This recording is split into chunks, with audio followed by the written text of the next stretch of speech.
প্রিয় শিক্ষার্থীবৃন্দরা, Tapas math YouTube চ্যানেলের পক্ষ থেকে সবার জন্য রইল অনেক অনেক শুভকামনা।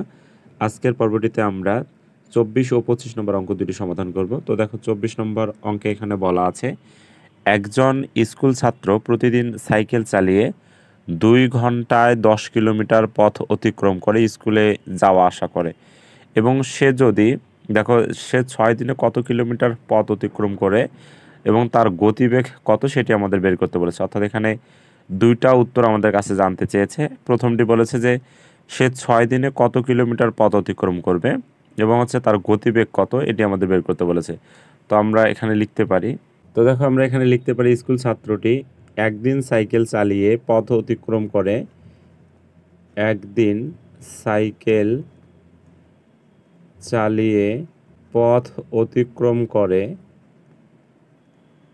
দেখো, পথ অতিক্রম করে আমাদের দেওয়া আছে এখানে 10 কিলোমিটার, তার মানে অর্থাৎ লিখতে পারি 10 কিমি। তো দেখো, একদিনে যেহেতু 10 কিলোমিটার পথ অতিক্রম করে, তো আমাদের কাছে এখানে জানতে চেয়েছে 6 দিনে সে কতটুকু অতিক্রম করবে। তাহলে লিখতে পারি 6 দিনে সাইকেল চালিয়ে পথ অতিক্রম করে। তাহলে একদিনে যদি 10 কিলোমিটার পথ অতিক্রম করে, তাহলে 6 দিনে কিন্তু বেশি করবে। বেশি মানে জাস্ট গুণ করতে হবে। তাহলে 10কে আমরা 6 দ্বারা এখানে যদি গুণ করি, তাহলে পেয়ে যাচ্ছে কত, 60 কিলোমিটার। তো এটি আসলে প্রথম যে অংশটি আছে, প্রথম অংশটি দেখো উত্তর, যে 6 দিনে কত কিলোমিটার পথ অতিক্রম করবে। এবার দ্বিতীয়তে বলছে তার গতিবেগ কত। তাহলে গতিবেগ বলতে বুঝি একজন ব্যক্তি 1 ঘন্টায় কতটুকু সাইকেল বা 1 ঘন্টায় আসলে কতটুকু পথ যেতে পারে, সেটি আসলে তার গতিবেগ। তো আমরা দেখতে পাচ্ছি এখানে 2 ঘন্টায় 10 কিলোমিটার যায়। তাহলে 2 ঘন্টা যদি 10 কিলোমিটার যায়, তাহলে আমাদের 1 ঘন্টা কতটুকু যাবে সেটি বের করলে কিন্তু আমাদের কাঙ্ক্ষিত যে উত্তরটি সেটি কিন্তু আমরা পেয়ে যাব। তাহলে লিখতে পারি আবার, দেখো এখানে লেখা যায় আবার স্কুল ছাত্রটি 2 ঘন্টায় সাইকেল চালায় বা 2 ঘন্টায় যেতে পারে, 2 ঘন্টায় পথ অতিক্রম করে। দেখো 10 কিলোমিটার, তাহলে 2 ঘন্টা যদি 10 কিলোমিটার পথ অতিক্রম করে, তাহলে আমাদের জাস্ট বের করতে হবে 1 ঘন্টা আসলে কতটুকু পথ অতিক্রম করে। তাহলে লিখতে পারি 1 ঘন্টায় পথ অতিক্রম করে। তাহলে 1 ঘন্টা তুলনামূলকভাবে আসলে কম পথ অতিক্রম করে। তাহলে কম বলতে বুঝি ভাগ। তাহলে 10কে 2 দ্বারা ভাগ করলে আমরা পেয়ে যাচ্ছি কত, 5 কিলোমিটার। তার মানে অর্থাৎ এখানে দেখো, আমরা জানি গতিবেগ বলতে বুঝি যে 1 ঘন্টায় বা 1 মিনিটে আসলে একজন ব্যক্তি বা একটা বস্তু যতটুকু পথ অতিক্রম করে সেটি আসলে তার গতিবেগ। তাহলে আমরা লিখতে পারি অতএব এখানে দুইটা যেহেতু উত্তর, তাহলে অতএব 60 কিলোমিটার, আর একটা হচ্ছে ও গতিবেগ 5 কিমি। তার মানে হচ্ছে 5 কিমি পার ঘন্টায়। ঠিক আছে, এটা হচ্ছে আমাদের কাঙ্ক্ষিত উত্তর। এরপর আমরা 25 নম্বর অঙ্কটিতে ফিরে যাব। 25 নম্বরে দেখো, এখানে বলা আছে যে রবিন দৈনিক 10 ঘন্টা করে হেঁটে 12 দিনে 480 কিলোমিটার পথ অতিক্রম করে, এবং দৈনিক যদি 9 ঘন্টা করে হেঁটে সে কত দিনে 360 কিলোমিটার অতিক্রম করতে পারবে, এটি আমাদের জানতে চেয়েছে। তো দেখো, ঐকিক নিয়মের যেহেতু এটি অঙ্ক, তাহলে ঐকিক নিয়মের নিয়ম হচ্ছে কি, একটি তথ্য দেওয়া থাকবে, সেই তথ্যের উপর নির্ভর করে আমাদের কাছে আর একটা তথ্য জানতে চাবে। তো এখানে দেখো, যে তথ্যটি দেওয়া আছে সেটি বলছে যে 10 ঘন্টা করে হেঁটে 12 দিনে 480 কিলোমিটার পথ অতিক্রম করে। এটি হচ্ছে আমাদের কিন্তু মেইন তথ্য। তো এই তথ্য থেকে আমরা দ্বিতীয় যে অংশটি জানতে চেয়েছি, যে 9 ঘন্টায় হেঁটে সে কত দিনে, অর্থাৎ দিনের পরিমাণটা দেখো জানতে চেয়েছে, কত দিনে 360 কিলোমিটার অতিক্রম করতে পারবে, এটি আমাদের জানতে চেয়েছে। তো নিয়মটা হচ্ছে, এই তথ্যটি প্রথমে আগে লিখব। লেখার নিয়ম হচ্ছে, যা চাবে সেই সংখ্যাটা ডান দিকে আর বাকি সংখ্যাগুলো বাম দিকে। তাহলে কি জানতে চেয়েছে, দেখো কত দিন, দিনটা জানতে চেয়েছে। তাহলে এই যে 12 দিন, এই দিনটাকে আমরা তাহলে ডানে রাখবো, আর এই 10 ঘন্টা এবং 480 কিলোমিটার এটিকে আসলে বামে রেখে আমরা অঙ্কটা সাজাবো।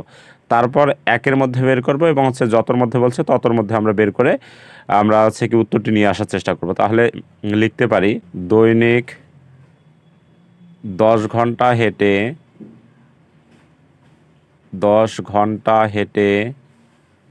480 কিমি পথ যায়, 480 কিমি পথ যায়। দেখো 12 দিনে বলছে, তার মানে লিখলাম আমরা 12 দিনে। এরপর যেহেতু একের মধ্যে আগে বের করতে হবে, তাহলে দেখো এখানে 10 আছে, এখানে 480। তাহলে প্রথম আমরা 1 ঘন্টা আগে বের করে নেব। তাহলে 1 ঘন্টা হেঁটে 480 কিমি পথ যায়। তো দেখো সর্বদাই আমরা জানি যে নিচের লাইনটা লিখতে হয় ঠিক উপরের লাইন দেখে। তাহলে উপরের লাইনটা এখানে বলা আছে যে 10 ঘন্টা হেঁটে যেখানে 480 কিলোমিটার পথ যায় 12 দিনে, 1 ঘন্টা করে হেঁটে 480 কিলোমিটার পথ যেতে কি তার 12 দিন সময় লাগবে? না, তুলনামূলকভাবে আসলে বেশি সময় লাগবে। তাহলে বেশি মানে জাস্ট কি গুণ, তাহলে 12কে গুণ করবো আমরা ঠিক এই 10 দ্বারা, তাহলে এতদিন। তারপর দেখো আমরা ঠিক এটাকে একের মধ্যে নিয়ে আসতে পারছি, কিন্তু এই 480কে একের মধ্যে নিয়ে আসি নাই। তাহলে 480কে আমাদের কী করতে হবে? একের মধ্যে নিয়ে আসতে হবে। তাহলে লিখতে পারি 1 ঘন্টা হেঁটে এবার 1 কিলোমিটার পথ অতিক্রম করে বা পথ যায়। দেখো যেখানে 1 ঘন্টা হেঁটে 480 কিলোমিটার পথ যায় ঠিক এতদিনে, 1 ঘন্টা করে হেঁটে 1 কিলোমিটার পথ যেতে তার কি তুলনামূলকভাবে কি কম সময় লাগবে। কম বলতে জাস্ট বুঝি আমরা ভাগ, তাহলে হচ্ছে কি 12 গুণন 10 ভাগ হচ্ছে কত? 480। তাহলে এতদিন। এরপর যে কাজটা করবো আমরা, দেখো সবগুলো কিন্তু একের মধ্যে চলে আসছে। এরপর হচ্ছে যতর মধ্যে বলেছে ততর মধ্যে আমরা নিয়ে আসবো। দেখো এখানে বলছে যে 9 ঘন্টা হেঁটে, তার মানে অর্থাৎ এই 1 ঘন্টাকে আমরা কি করব? 9 ঘন্টা প্রকাশ করবো। তাহলে 9 ঘন্টা হেঁটে 1 কিলোমিটার পথ যায়। 1 ঘন্টা হেঁটে 1 কিলোমিটার পথ যেতে তার যত সময় লাগে, 9 ঘন্টা হেঁটে 1 কিলোমিটার পথ যেতে তার কিন্তু কম সময় লাগবে। কম, যেহেতু হাঁটার স্পিডটা বা হাঁটার সময়টা বৃদ্ধি করেছে, তার মানে অর্থাৎ তার সময়টা তুলনামূলকভাবে কম লাগবে। কম বলতে আমরা জানি যে নিচতলায় আসলে গুণ হয়ে যায়, আর বেশি বলতে জাস্ট উপরতলায় গুণ হয়ে যাবে। কিন্তু এই কথাটা আমাদের আসলে মাথায় রাখতে হবে সর্বদাই। তাহলে যার কারণে 9কে আমরা কী করলাম? নিচে গুণ করে দিলাম। তারপর আমরা আসি, দেখো যে এখানে আরেকটি তথ্য জানতে চেয়েছে যে এটি আসলে 360 কিলোমিটার পথ অতিক্রম করতে। তার মানে অর্থাৎ এই 1 কিলোমিটারকে আবার কী করব? 360 কিলোমিটার বানাবো। তাহলে লিখতে পারি 9 ঘন্টা হেঁটে 360 কিলোমিটার পথ যায়। তাহলে দেখো যে 9 ঘন্টা হেঁটে 360 কিলোমিটার পথ যেতে তার আসলে বেশি সময় লাগবে। বেশি মানে জাস্ট কি উপরতলায়, তাহলে 360 চলে যাবে। আর নিচে থাকলো আমাদের কত? 480 গুণন হচ্ছে কত? 9। এরপর যদি আমরা এখানে কাটাকাটি করি তাহলে পেয়ে যাচ্ছি, দেখো আমরা এখানে কাটতে পারি 12 দ্বারা। যদি আমরা আসলে এই 48কে কাটি তাহলে 4 12 হয় 48, আর একটা শূন্য ছিল, সেই শূন্য এখানে লিখে দিলাম।